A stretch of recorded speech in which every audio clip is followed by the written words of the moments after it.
যারা আমরা উত্তরবঙ্গের মানুষ, যারা আমরা রেগুলার ট্রেন জার্নি করি, আমাদের কাছে কিন্তু একটা কমন সিন হচ্ছে ট্রেন ছেড়ে দেওয়ার পরে প্ল্যাটফর্মে যখন ট্রেন চলতে শুরু করবে তখন পিছনে পিছনে কেউ না কেউ ঠিকই ট্রেনটা ধরার জন্য দৌড়াবে।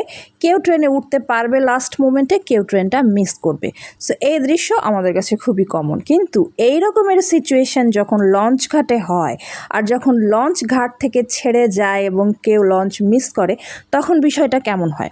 তখন কিন্তু এমন হয় যে ঘাটে পাশে থাকা কোনো ট্রলার সাথে সাথে এগিয়ে আসে এবং যে যাত্রীরা লঞ্চ মিস করেছে তাদেরকে আবার সহি সালামতে লঞ্চে তুলে দেওয়া হয়। তো এই রকমের একটা দৃশ্য আমি ফিল্ম করে রেখেছিলাম আমি যখন ঢাকা যাচ্ছিলাম সেই সময়। আমার কাছে দেখতে কিন্তু এই বিষয়টা খুবই ভয়ঙ্কর লেগেছে, কারণ পানি আমি খুব ভয় পাই।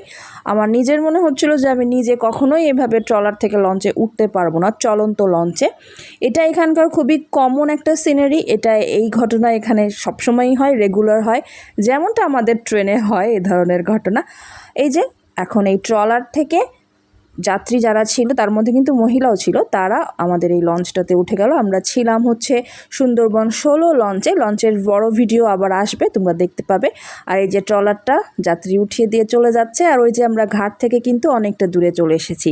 ভিডিওটা কেমন লাগলো জানাতে কিন্তু ভুলবা না। টাটা।